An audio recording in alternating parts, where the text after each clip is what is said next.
Esto es El Lagarto Culto. Arte, literatura, historia, música, libros, política, cine y filosofía. Un programa de análisis, debate y entrevista. Porque los lagartos también leen. El Lagarto Culto. Bienvenidos.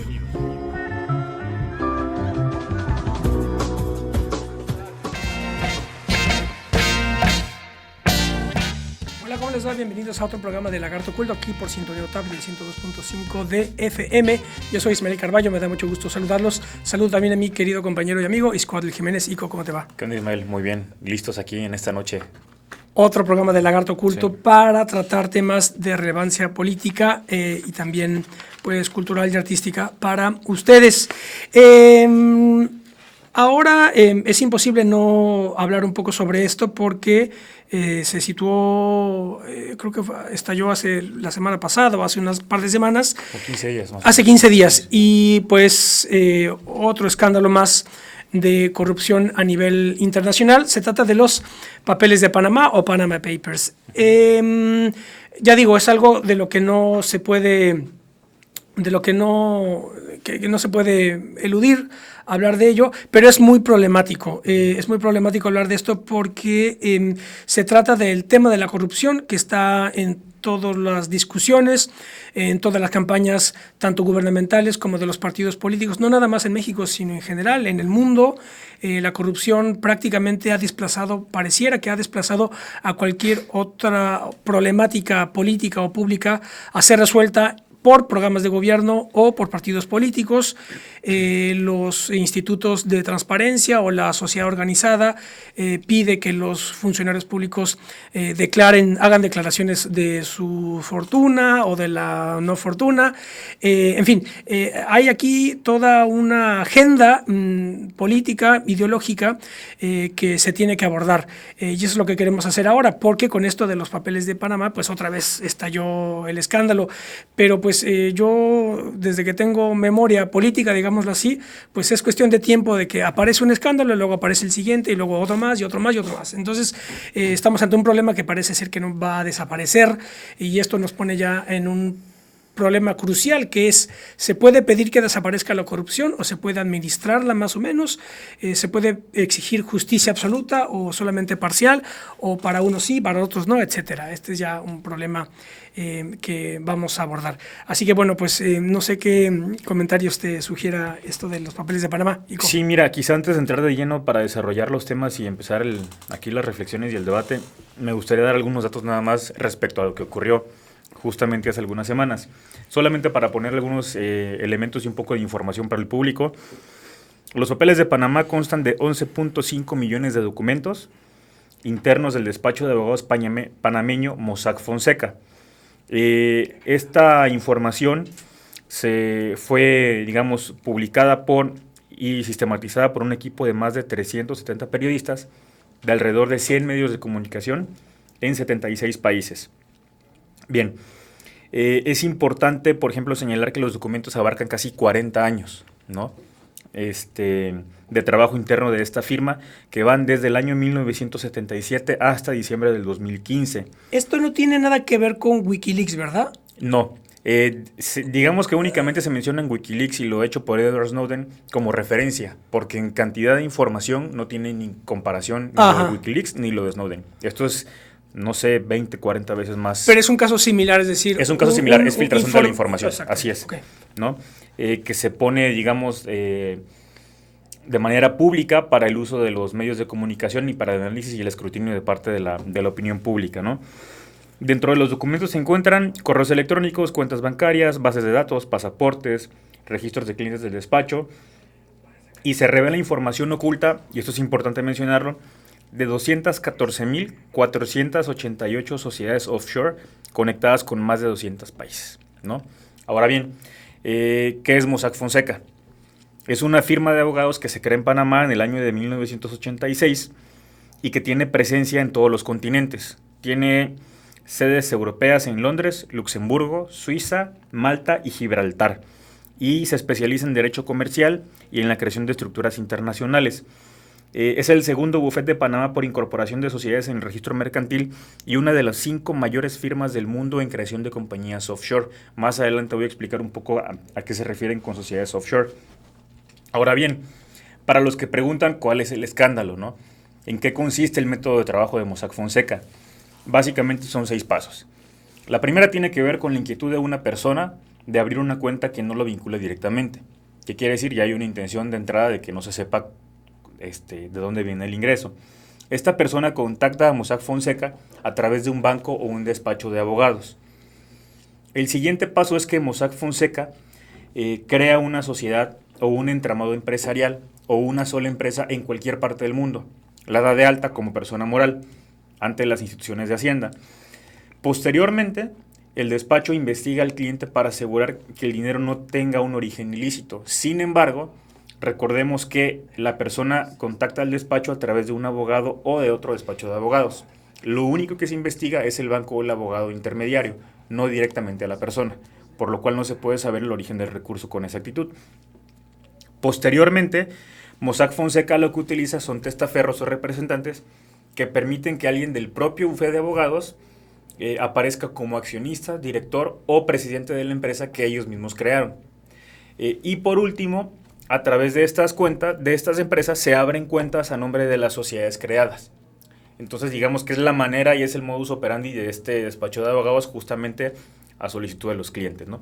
En eso consiste básicamente el modus operandi, en eso consiste los papeles de Panamá. Y este despacho es uno de cientos o miles que ha de haber, Claro, en Panamá y en todo el mundo. Así es, uno de los 5 más grandes del mundo, pero no es el único, ¿no?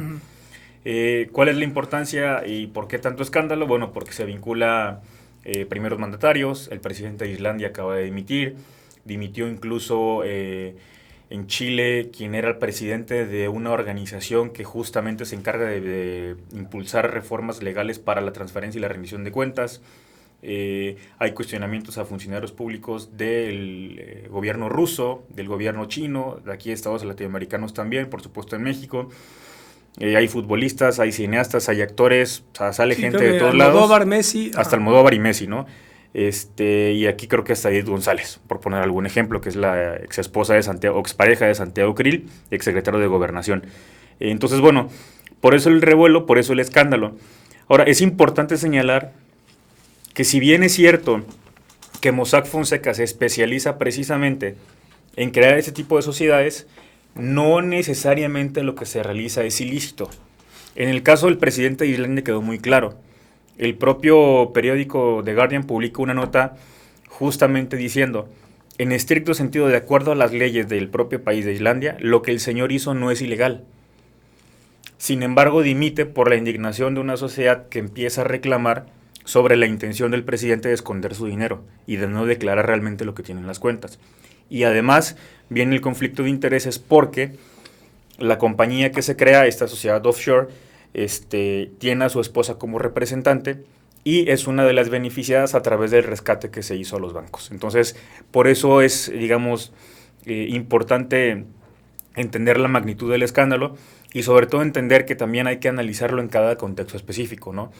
Finalmente, Mossack Fonseca lo que realiza son empresas tratando de cuidar precisamente que las leyes de ciertos países en particular puedan, digamos, ser, no voy a decir quebradas o violentadas, sino quizá acatadas de una manera un poco más laxa con base en algunos mecanismos legales o jurídicos, ¿no? Entonces, de manera general es como lo que podemos informar respecto a lo que es Mossack Fonseca y la importancia de los papeles de Panamá. Ahora bien, como bien lo mencionas, en el punto central se encuentra el tema de la corrupción, ¿no? Y bien valdría la pena comenzar a dar algunas definiciones de lo que pudiera ser corrupción, ¿no? Porque finalmente en el imaginario público estamos en el entendido que la corrupción equivale normalmente al funcionario público o al servidor público, a quien maneja recurso público. Y digamos que se habla, incluso fue una declaración bastante polémica por parte del secretario de la Función Pública, Virgilio Andrade, que el tema es cultural, ¿no? Y digamos en cualquier parte del mundo existe una serie de esfuerzos institucionales por crear leyes y por crear instituciones que las regulen. En el fondo creo que es parte de lo que tú comentabas al inicio, del gran debate y de la gran polémica que ha generado esto, ¿no? Sí, porque esto implica hablar de corrupción y hablar de transparencia, que es Así es. también, digamos que la ideología generada en función, o digamos, con el interés o con la intención Sí. de resolver el problema de la Así es. corrupción. Transparencia Sí. y rendición Y de rendición de cuentas, cuentas. me parece. De hecho, Carmen Aristegui entrevistó a un especialista que nunca supe cuál es el nombre, y de hecho decía que lo de Papeles de Panamá, comparado con lo que se está haciendo en Singapur, es digamos, una bagatela, ¿verdad? Entonces, pues como señalaba, lo de Panamá es simplemente uno de los casos de todo un sistema que al parecer está funcionando de manera, ¿cómo decirlo? Algo así como la fontanería de todo el sistema económico-político internacional. Y entonces, pues este es el problema, y es muy difícil tener una posición, digamos que categórica al respecto, y esto es ya problemático porque si no condenas de inmediato el caso, pues ya te van a tachar como estás solapando la corrupción, no estás siendo lo suficientemente enérgico, etcétera, ¿verdad? Si yo fuera candidato a algún cargo de elección popular, inmediatamente te tendría que decir que indignado, que yo tengo y voy a acabar con la corrupción, nada más llega al poder, etcétera, ¿verdad? Y que no tienes dinero escondido Y que por no ahí. tengo dinero escondido, etcétera, ¿verdad? Pero claro, eso habría que ver el grado de verdad que puede tener esas afirmaciones. Entonces es muy problemático. Porque tiene que ver entonces con, pues no sé, con las estructuras de poder y con el funcionamiento real de las cosas, digámoslo así, ¿verdad? Sí. Y con la capacidad que tenemos para afrontarlo, para abordarlo, ¿eh? Sí. Mira, a mí me parece interesante el ejercicio que hace Moisés Naim, este venezolano que fue responsable de la política hacendaria y fiscal en Venezuela antes del chavismo. Yo leí hace poco un libro suyo que se llama El fin del poder, que me parece hace reflexiones interesantes y que valdría la pena retomar algunas categorías de ese libro porque justamente ayuda a comprender un poco lo que ocurre. Hay distintos niveles de análisis respecto a lo que implica la corrupción y lo que implica el manejo de los recursos públicos, ¿no? En primer lugar, bien lo señala él, los gobiernos poco a poco van perdiendo fuerza y van perdiendo la capacidad de influenciar la vida de las personas a las que rigen, en este caso. ¿Qué ocurre particularmente con el uso del dinero público?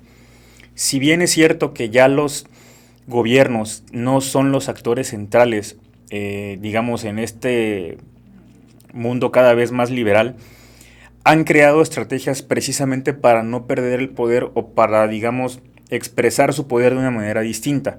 Por ejemplo, Francia tiene organismos no gubernamentales vinculados al gobierno como la Alianza Francesa, ¿no? El gobierno alemán tiene lo mismo.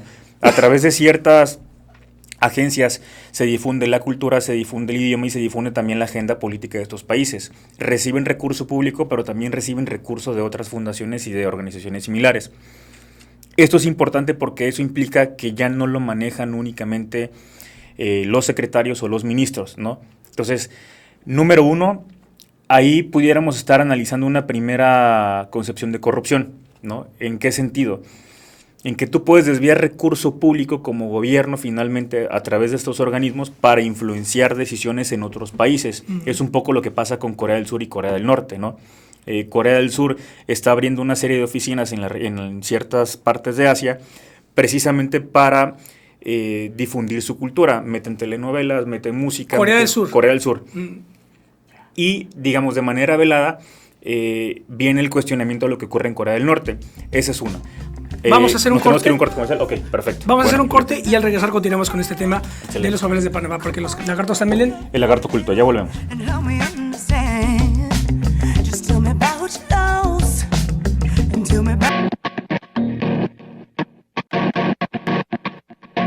Ingeniería en Química de Procesos Industriales. La ingeniería en química de procesos industriales está dividida en tres áreas: fluidos de perforación, prevención de corrosión, química industrial. En el área de fluidos de perforación aprenderás a preparar fluidos, así como determinar sus propiedades físicas y químicas para optimizar la operación de la perforación, además de identificar equipos y herramientas que se utilizan en la perforación de pozos petroleros. En el área de prevención de corrosión y química industrial, aprenderás los principios básicos de química para prevenir la corrosión de materiales metálicos aplicables en las diferentes industrias. Además de métodos de transformación de materia prima, manejo de equipos para medición y monitoreo de la corrosión y diseño de equipos para la conversión de la materia prima. Al término de la ingeniería en química de procesos industriales en cualquiera de sus áreas, podrás desempeñarte profesionalmente en empresas públicas y privadas relacionadas con la industria del petróleo, alimentos y químicos, ya sea en la administración de proyectos, ventas, laboratorios de control de calidad y operación de equipos de transformación de materia prima.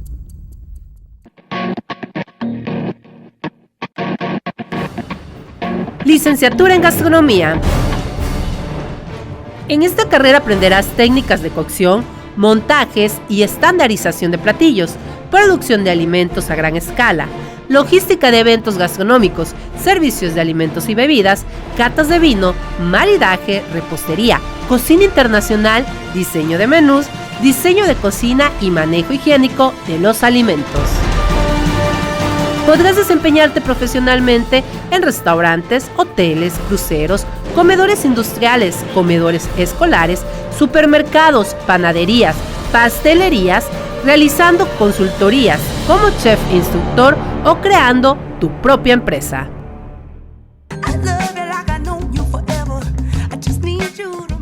Hola, ya estamos de vuelta en el Lagarto Oculto por Sintonía UTEP 102.5 de FM. En esta noche de abril, platicando en este segundo corte también, continuando la plática sobre los papeles de Panamá, un poco del escándalo mediático que hay, ¿no? Y de las reflexiones que se han dado. Aquí Ismael siendo controversial, diciendo, bueno, hay que posicionarse, o aparentemente parece ser como la obligación de toda persona de pronunciarse en contra. Sin embargo, sí coincido contigo, Ismael, en el hecho de que se analiza desde una perspectiva quizá de una manera simplista, ¿no? Me atrevo a decirlo. Creo que hay distintas aristas para abordar el problema y a partir de las cuales se puede ir atacando o desmembrando el asunto para irlo analizando más a fondo. Y bueno, yo sí quisiera retomar un poco lo que estaba diciendo antes del corte, ¿no? El manejo de los recursos públicos, ya sea a través de las famosas ONGs, las ONG-OG, que son las ONGOC, que son estos organismos aparentemente no gubernamentales con fines políticos, como lo de Corea del Norte, como la Alianza Francesa. ¿Cómo se llaman? ¿ONG qué? ONGOC. ONGOC. ONGOC es el acrónimo, ¿no? Que son, digamos, agencias... No gubernamental y la OC, porque... ONGOC, con OG. Ajá. Organismos no gubernamentales vinculados con organismos gubernamentales. Correcto. Porque ONGOC. reciben financiamiento público, Sí. ¿no? Quizá no únicamente de ciertos gobiernos, pero sí reciben en su mayoría el apoyo por parte de, en este caso, el gobierno francés, el gobierno de Corea del Norte, etcétera, que es para difundir la cultura, que es con fines políticos. Ahora bien, otra manera de utilizar el recurso público es a través de empresas, ¿no? Vinculadas a ciertos gobiernos, para generar inversión, ya sea en infraestructura, ya sea impulsando, por ejemplo, algunas energías alternativas, lo que hizo Estados Unidos con el Canal de Panamá, entre otras cosas, ¿no? Por ejemplo. Y por último, digamos que es lo que particularmente acontece con los papeles de Panamá. Que la metáfora es tremenda. El Canal de Panamá, ahí está dicho todo, ¿verdad? Claro. Y lo que ocurre ahorita con las empresas offshore, que bueno, aquí tengo la definición concreta para no errarle. Les voy a decir exactamente qué es una sociedad offshore. Es cualquier sociedad creada según las leyes de un estado extranjero y cuya actividad se realiza fuera de la jurisdicción en la que está registrada. Por esa razón el término se puede utilizar simplemente para acumular patrimonio, pero a menudo tiene otro tipo de fines, que es también para ocultar el recurso de algunas personas o de algunas empresas, ¿no? En eso consiste una sociedad offshore. Más allá de en este caso, por ejemplo, utilizando como referencia el expresidente de Islandia, cuyo nombre para mí es impronunciable, quizá los irlandeses dirán lo mismo del mío, pero bueno, está la inquietud que se cuestiona de esconder dinero público, pero también tú lo comentabas antes de iniciar el programa, en la historia de la humanidad ha habido una serie de financiamientos de movimientos subversivos, justamente para desestabilizar ciertos gobiernos, ¿no? Entonces también ahí en el fondo del asunto puede haber un componente geopolítico que muy interesante, que pues también me gustaría que... Sí, claro, pues o sea, por ejemplo, Madero, ¿cómo consiguió armas para hacer la revolución? Pues no lo hizo, ¿verdad? Haciendo una campaña en el periódico para que la gente contribuyera con armas, o los movimientos revolucionarios de Cuba o de Nicaragua, o la revolución bolivariana, o el derrocamiento de Gaddafi en Libia. Es decir, toda esa serie de movimientos que tienen que ver con las estructuras de poder reales, es decir, no legales ni legítimas, sino el poder político está ahí y se ejerce, ¿verdad? Entonces, cuando tú quieres modificar esas estructuras de poder, tú movilizas recursos y esa movilización de recursos no puede ser abierta al público, esa es la cuestión. Yo creo que aquí tiene que ver, digamos, este tipo de discusión en el siglo XVIII, en el XVII, bueno, para empezar, como no había radio, no podía tener lugar. Pero también no tenía lugar entre ciudadanos, porque de hecho la idea de ciudadanía no estaba planteada. Es decir, este tipo de problemas, corrupción, transparencia, rendición de cuentas, tiene que ver con el nuevo régimen, con el nuevo régimen, con la idea de las naciones políticas que se organizan a partir del siglo XIX con procesos revolucionarios que rompen las estructuras, ¿verdad?, monárquico-autoritarias, etcétera, sin constituciones, que eran las monarquías previas europeas, ¿verdad?, que habían organizado el mundo. Y que es parte de la evolución del concepto de lo público dentro de la corriente liberal. Exactamente. También es eso. O sea, que ya no es únicamente el Estado el único que regula, y que lo público no se entiende únicamente como aquello que le atañe al Estado, sino lo público como ya una esfera donde están estados, gobiernos, sociedad y empresas. Y por ello, digamos, esta corriente de empezar a trabajar los temas de transparencia y rendición de cuentas, que ojo, no es que esté mal, pero son distintos niveles de análisis respecto a lo que ocurre en el manejo del recurso, en este caso público, ¿no? Claro, y aquí la clave es que digamos que la aportación más importante de los procesos revolucionarios de primeramente del siglo XIX, es decir, que nuestro mundo ideológico está organizado a partir de las revoluciones americana, francesa y las hispanoamericanas, ¿verdad? La clave fundamental es que el pueblo soberano, esa es la clave. La soberanía desciende de las casas dinásticas, ¿verdad?, al pueblo soberano. Y por eso el servicio militar. Por eso todos tenemos que hacer servicio. Bueno, en México es por sorteo y es una cosa absurda, ¿verdad? Y lo entrecomillamos, ¿no? Y lo entrecomillamos porque sí, porque yo conversando, paréntesis, hablando con un amigo turco o griego, no me acuerdo dónde era, y entonces estábamos hablando del servicio militar y ellos decían, no, es que para nosotros el servicio militar es una parte fundamental de nuestra vida, no se concibe nuestra vida sin... Y aparte es un año de enclaustramiento para hacer el servicio militar. Lo mismo en Israel, ¿no? No, hombre, en Israel no se... Y hay hombres y mujeres Israel por igual, es estado en guerra, no. Y entonces me preguntó, ¿y ustedes cómo le hacen en México? Y yo le expliqué, bueno, en México un poco me empezó a dar pena porque dije, ahorita que le cuente este cuate va. Y entonces dice, no, pues le dije, en México es por sorteo. Y entonces me dijo, ¿cómo que por sorteo? Y entonces me dijo, es la cosa más estúpida que he escuchado en mi vida.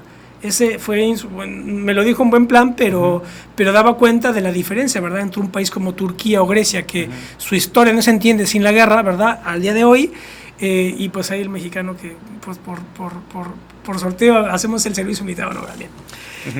Pero bien, cierre de paréntesis.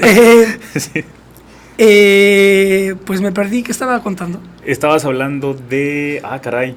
Estuvo bueno lo de la soberanía. No, lo de la soberanía, que claro, se nos tiene que rendir cuentas porque los ciudadanos porque la soberanía radica en el pueblo que está representado en el Parlamento, ¿verdad? Y entonces hay toda una estructura de instituciones que tratan de procesar esa soberanía que radica en el pueblo, ¿verdad? Que se convierte en ciudadano a través del servicio militar, etcétera.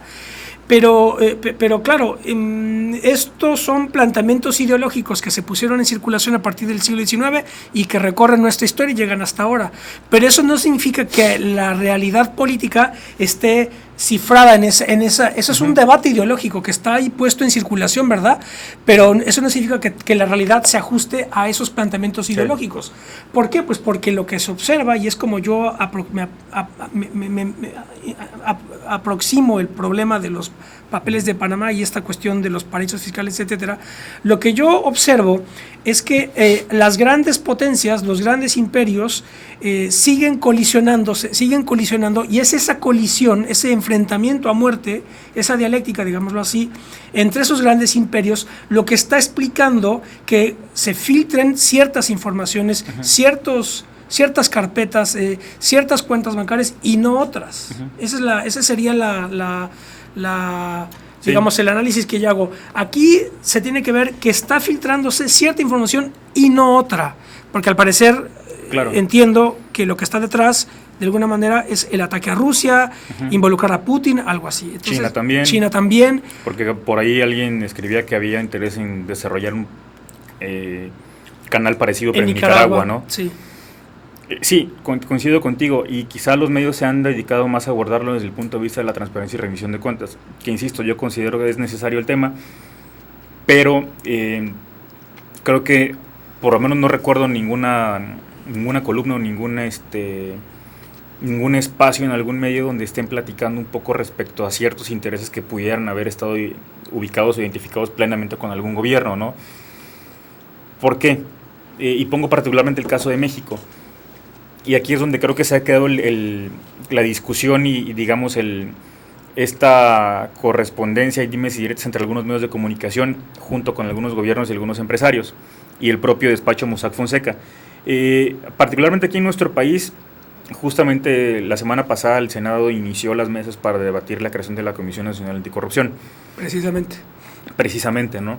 Y de pronto se tiende a confundir lo que es transparencia con rendición de cuentas. Y se tiende a pensar que todo lo publicado en estos papeles de Panamá tiene que ver necesariamente con corrupción, cuando, bueno, la corrupción entendida como el desfalco a las finanzas del Estado tiene que estar penada, y si bien es cierto que hay algunos casos que van a detectarse en ese sentido, ahí es donde justamente no todos los movimientos que se pueden detectar con esta filtración de información responden a esa misma lógica, ¿no? Creo que había que separar ahí. Y creo que en el análisis de la información van a ir surgiendo noticias en ese sentido. ¿Por qué? En el caso particular de México hay un cuestionamiento severo tanto a gobiernos federales como estatales respecto al manejo de los recursos públicos. Viene una pérdida de legitimidad de los gobernantes y es donde se exige como ciudadanía que exista transparencia. Concretamente. En Tabasco, el caso del exgobernador. Así es. Y el hijo, etcétera. Y su hijo que acaba de ser apresado hace unos días. Está ahí a flor de piel. Entonces la gente lo exige, ¿no? ¿Y qué es exigir transparencia? Transparencia es básicamente, por poner un ejemplo, tener una vitrina donde tú puedas voltear a ver el interior sin ningún problema, ¿no? Es como si tienes una urna completamente transparente, eso es la transparencia, que esté la información ahí. No quiere decir que esté sistematizada, no quiere decir que eso por sí mismo implique la justificación del uso del recurso público. Eso ya es la rendición de cuentas.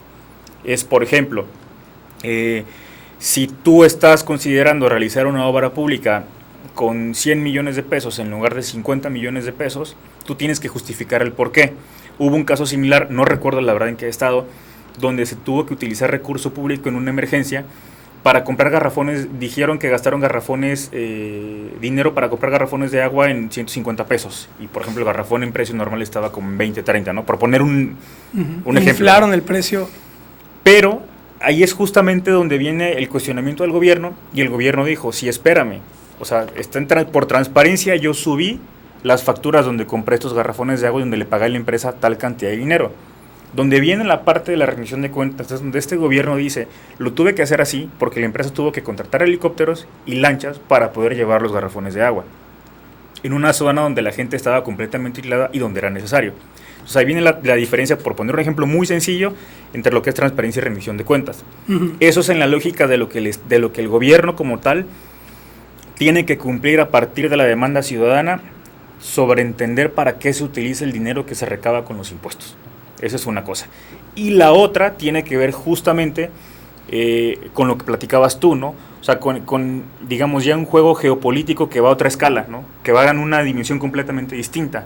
Y creo que eso es importante que la opinión pública lo tenga muy claro para no comenzar a dividir o a mezclar el debate que pueda suscitarse a partir de la información que salga en próximos días, ¿no? Y además porque como no existe, digamos, un macroestado, ¿verdad? Y un sistema de justicia que pueda sancionar a unos o a otros, ¿verdad? Sí. Ese es el asunto, que lo que ocurre son grandes sistemas que están en contradicción permanente, y ahí en esos choques es donde aparecen estos casos concretos. Así es. Creo que nos tenemos que ir a un corte. A un corte.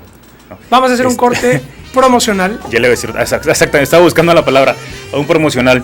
Y seguimos discutiendo el tema para cerrar, y entraremos con el tema de la violencia contra las mujeres, porque los lagartos también leen. El lagarto oculto, ya volvemos.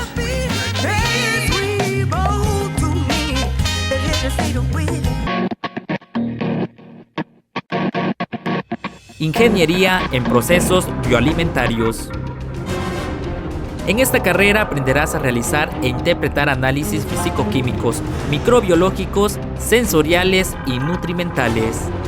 elaborar nuevos productos alimentarios aprovechando los recursos de la región, así como también todo lo relacionado con las certificaciones en sistemas de calidad alimentaria y manejo higiénico de los alimentos.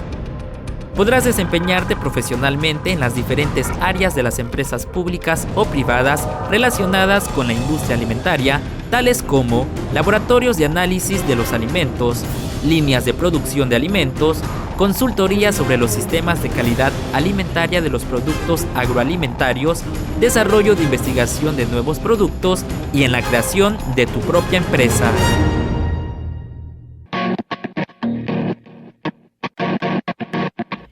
Ingeniería en Tecnologías de la Información. En esta carrera aprenderás a instalar y configurar equipos de redes y telecomunicaciones, desarrollar sistemas de información, diseño y elaboración de páginas web, así como también administrar y dar mantenimiento a infraestructuras de telecomunicaciones. Podrás desempeñarte profesionalmente en empresas públicas o privadas que requieran o utilicen infraestructura de telecomunicaciones, en áreas administrativas, mantenimiento y desarrollo de nuevos sistemas de información o creando tu propia empresa de servicios.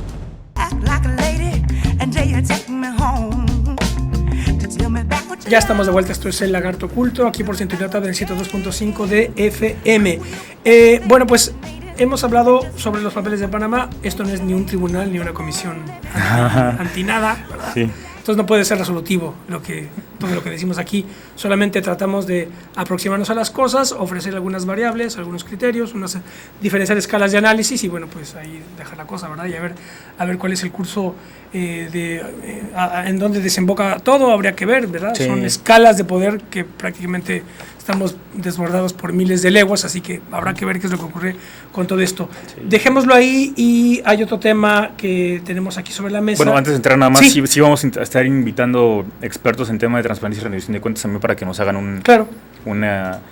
una explicación y un recuento de cómo inicia todo, ¿no? O sea, a partir de cuándo empieza como esa agenda concretamente a impulsarse aquí en el país, ¿no? Entonces, perfecto. Tema siguiente. Violencia contra las mujeres. Eso es. ¿No? Ocurre que también tema polémico. Ha habido una serie de incidentes. Hubo un informe, ¿no? Un informe y también ha habido una serie de incidentes que, digamos, se vinculan con el informe. El informe sale relativamente hace poco. Naciones Unidas publica un informe. La encuesta nacional de violencia. Se me va el nombre ahorita.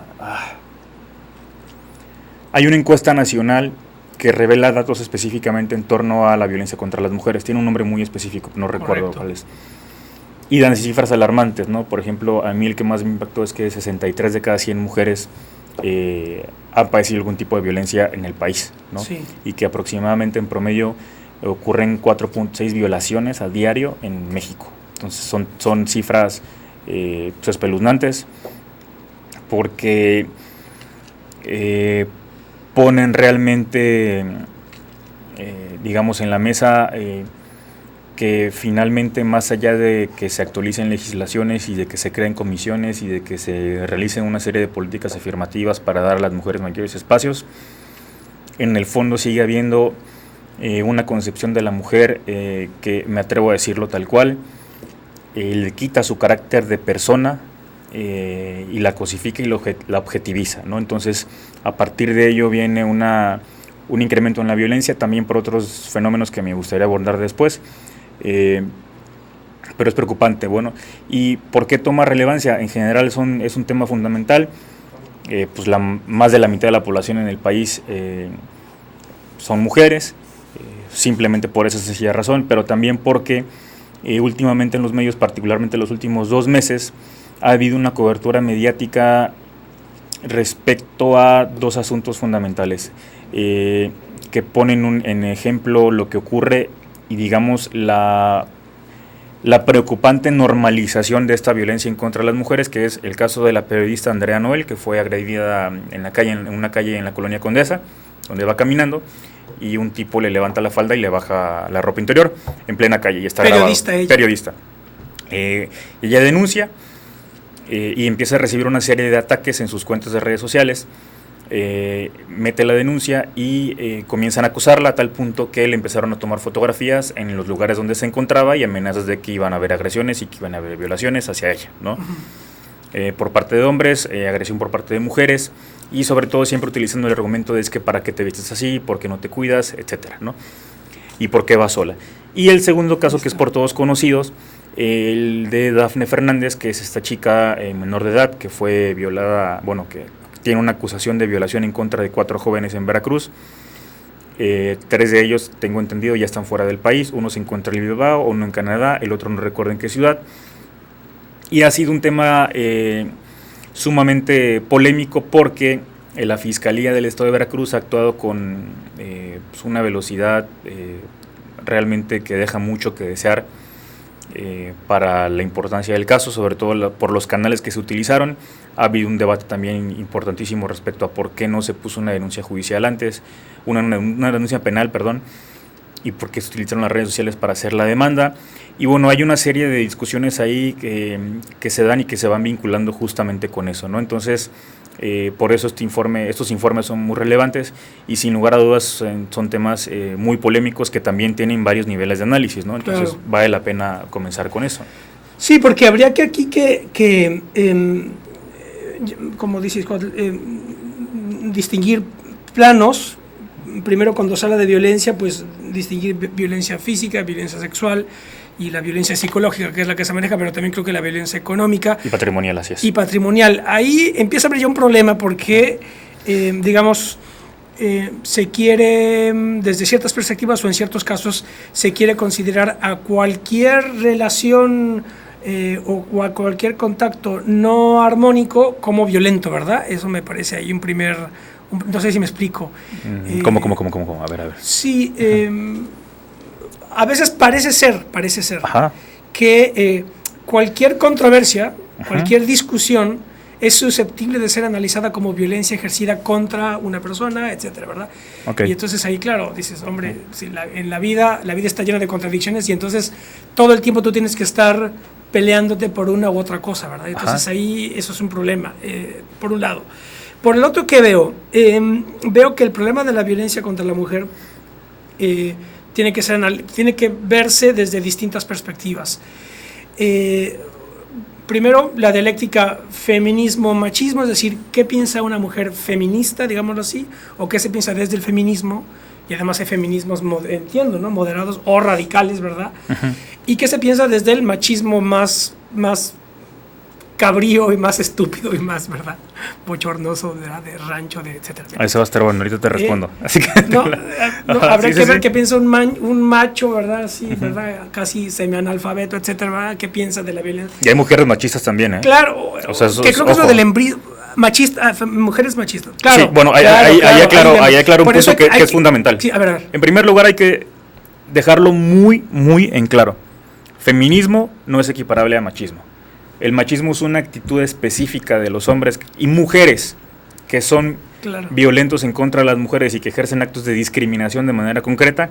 Y el feminismo es una corriente teórica que surge principalmente a finales de los años 60-70, sí, cuya una de las mayores exponentes que tiene es Simone de Beauvoir, por ejemplo, que comienza a analizar desde el punto de vista teórico-filosófico la violencia que se ejerce en contra de la mujer, sí, y la forma en que el poder se ejerce precisamente por parte de los hombres hacia las mujeres como colectivo, de manera institucional.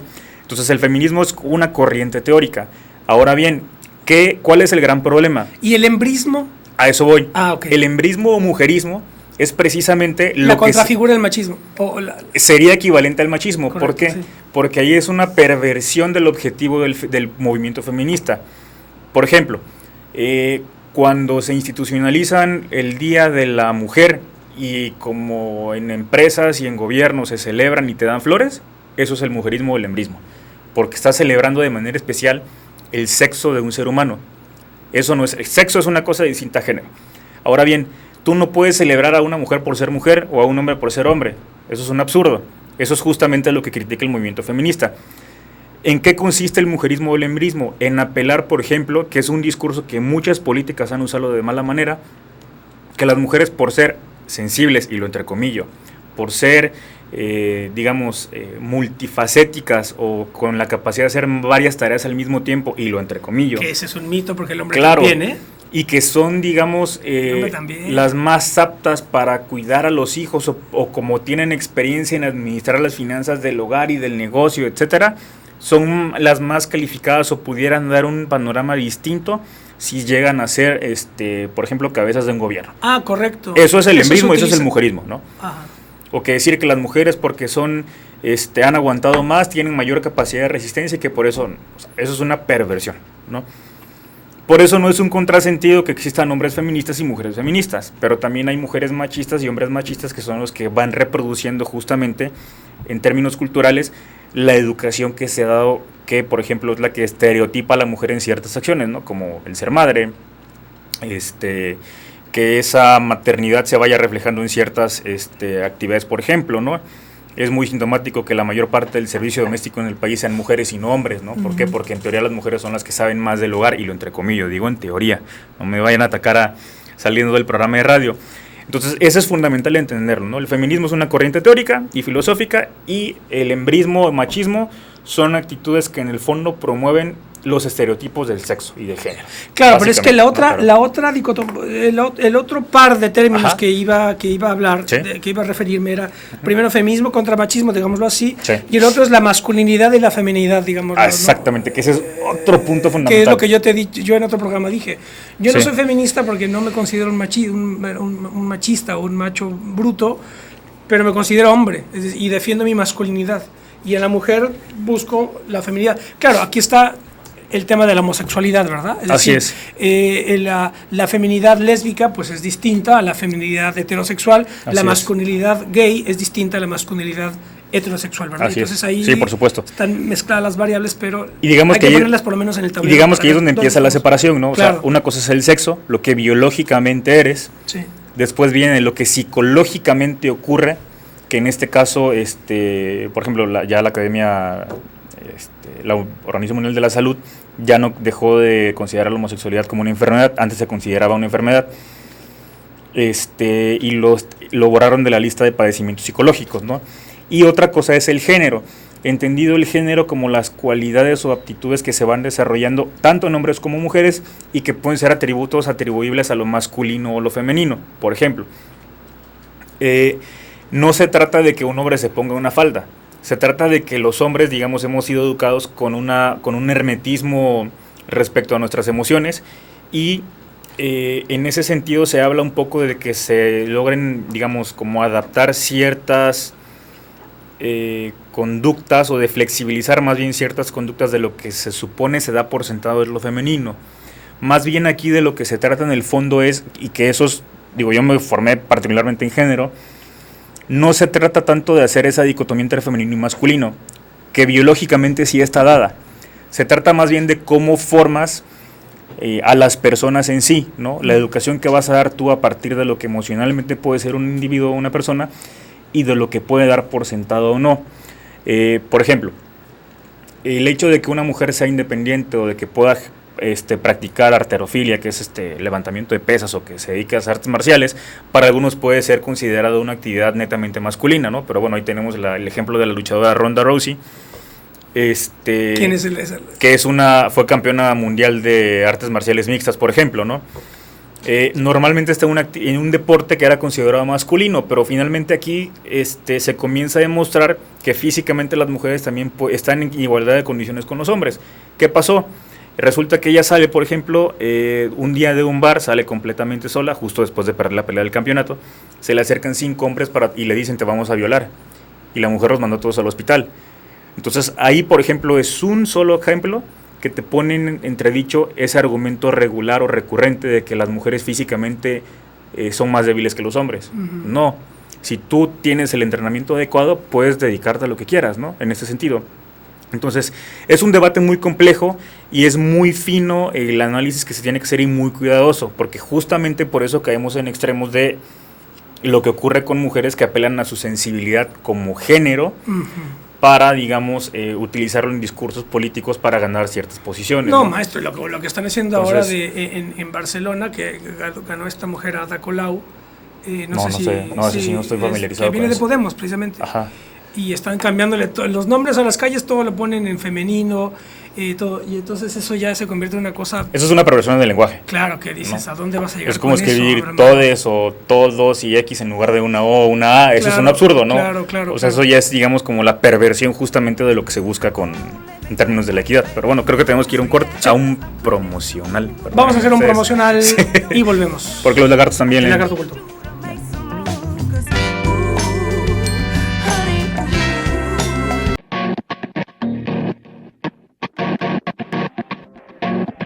Ingeniería en gestión de proyectos.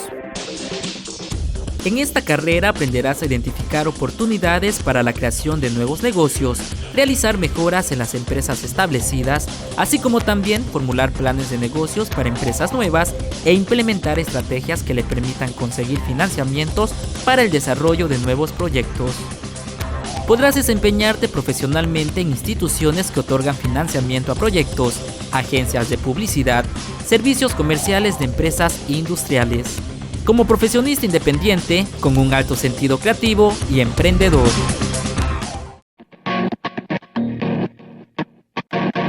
TCU en energías renovables, área calidad y ahorro de energía.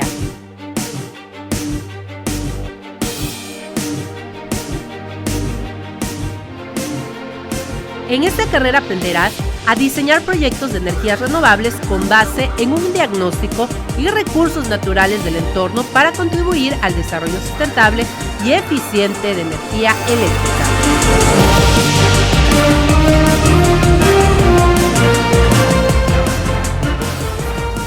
Así como también evaluar el consumo energético, térmico, eléctrico y mecánico con base en análisis de información histórica para conocer las tendencias de consumo y estimar pérdidas de energía.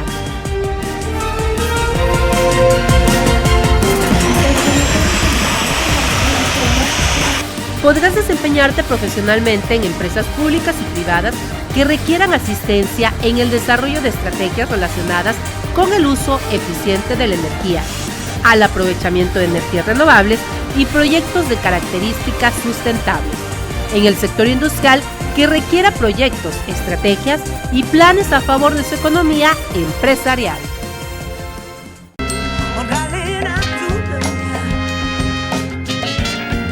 ¿Qué tal? Ya estamos de vuelta en el Lagarto Oculto por Sintonía TAP 102.5 de FM. Y mi nombre es Isco Abel Jiménez y como siempre me acompaña mi compañero y amigo Ismael Carballo. Ismael, en un tema polémico. Todos polémicos los que hay. Todos polémicos. Y no nos andamos. Por la rama, ¿no? Le entramos al toro por los cuernos, como dirían por ahí. Y bueno, en este último bloque ya cerraremos respecto a el segundo tema del día de hoy, que es la violencia contra las mujeres a partir de un informe que se dio. Y en el corte anterior expliqué un poquito la diferencia entre lo que es el feminismo y el machismo para no confundir. Y un poco hablando de lo fundamental que es estar bien informado respecto a las características de lo que se puede considerar la masculinidad y la feminidad, porque hay distintas maneras de ser femenino o de ser masculino, ¿no? En ese sentido. Y además que este es algo en lo que ya no hay marcha atrás, digámoslo así, ya no, claro. Es parte de nuestro, así como en Sí. el tema anterior dije que la soberanía, etcétera, la democracia son temas propios ya de nuestro presente ideológico, pues también todos Así los es. debates feministas ya no hay marcha atrás, digámoslo así. Sí. Entonces lo único que a lo que se puede aspirar es a tener una claridad de las distintas posiciones y saber uno dónde se va a situar con el mapa mundi lo más consistente y sistemático que se pueda. Yo nada más quería comentarles algo que encontré por ahí por redes sociales a través de un querido amigo, Fernando Muñoz. Es una entrevista que le hicieron, la página o la asociación que presentó la entrevista es también muy interesante, se llama Círculo Atenea, es una organización, me parece que está en España, que son mujeres que están, digamos que tomando partido en este debate, pero no son ni feministas extremistas y obviamente tampoco están a favor del machismo ni nada, pero quieren encontrar un término medio y entonces crearon esta agrupación que se llama, ya lo digo, Círculo Atenea, y entonces ellas entrevistaron a un grupo muy similar que surge en Francia que se llama Las Antígonas. Créanme, leí la entrevista, se la recomiendo mucho. El texto se llama Les Antígones, o sea, las Antígonas en francés, entrevistadas por Círculo Atenea. Si lo googlean, aparece de inmediato. Es créanme que una bocanada de aire fresco, para mí, desde mi punto de vista, a todo este debate que, ¿verdad?, de que si feminismo, que si machismo, que si, etcétera. Las Antígonas es un grupo que surge en Francia, concretamente como respuesta a otro grupo que surgió en Ucrania, que es el de Femen, que es un grupo de feministas radicales, que son estas que hacen muchas manifestaciones con el torso desnudo y con pintas en el cuerpo. Con pintas en el cuerpo, ¿verdad? Mostrando los senos, etcétera, gritando, siempre contra la iglesia, contra el Estado, contra Putin, ¿verdad? Siempre ha sido instrumentalizado para hacer campañas en contra de Rusia, defendiendo los intereses del independentismo ucraniano, etcétera. Entonces, contra esa, digamos, esperpéntica manifestación de lo que no quiero que sea una mujer, por ejemplo, ¿verdad? Si yo tengo hijas, le voy a educar a ser una mujer inteligente, ¿verdad? Y apasionada, digámoslo así, lo que a mí me interesaría, una mujer inteligente y apasionada, lo que yo buscaría, no ser como una feminista, ¿verdad?, radical que ande desnudándose en la calle. Contra esto surge el grupo de las Antígonas, y es una delicia la entrevista.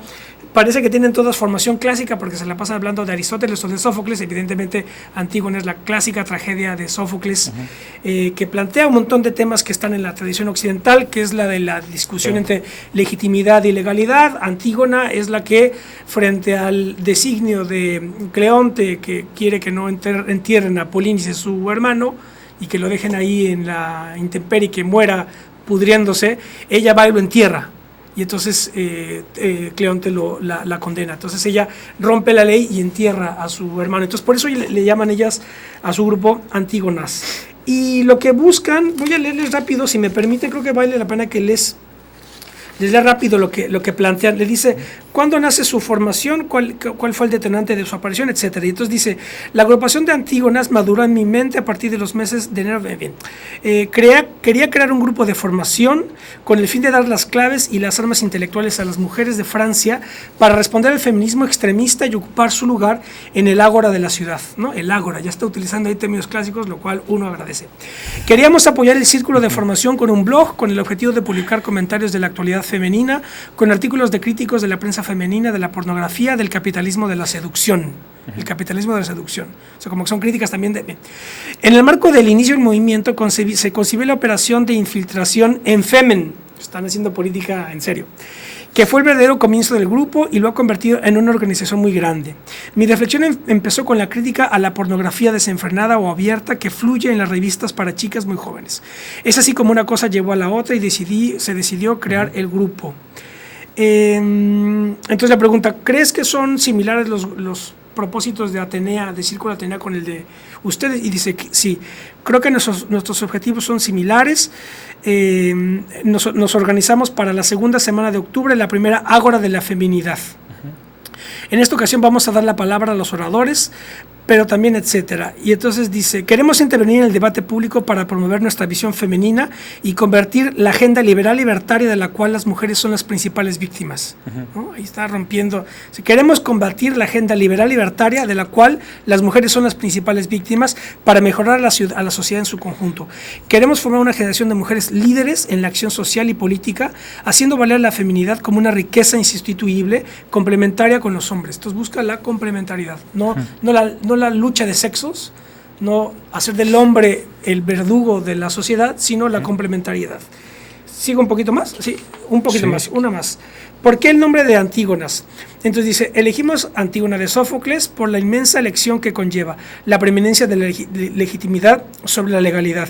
Ella se alzó contra los decretos de los hombres cuando estos rompieron con... O sea, sí están a favor del valor de la mujer, ¿verdad? Pero no extremista. Entonces dice, Antígona se alzó contra los decretos de los hombres cuando estos rompieron con la profunda armonía que garantizaban las leyes no escritas, inscritas en el corazón de cada uno con la condición de que se las quiera prestar atención. Se trata de una mujer que dio su vida para cumplir con su deber, para con su hermano, enterrar a Polinices, y al hacerlo rindió también un servicio a su ciudad, dando testimonio de la verdad en contra de la prevaricación de un derecho injusto. Estas situaciones siguen creciendo con el voto fraudulento de leyes injustas e ilegítimas. Entonces dice, bueno, ahí lo dejo, dice, a esto se suman las brutalidades policiales, las detenciones ilegales, la mentira de Estado sobre la cantidad de manifestaciones en contra de la ley sobre la pseudomatrimonio gay. Aquí están ellas en contra del matrimonio gay. y le dicen pseudomatrimonio. Entonces están tomando partido. Para no hablar de la utilización del fichaje ADN, en fin, son cuestiones que tienen que ver con lo que está ocurriendo en Francia con el debate, el matrimonio homosexual, que también hemos debatido aquí, etcétera.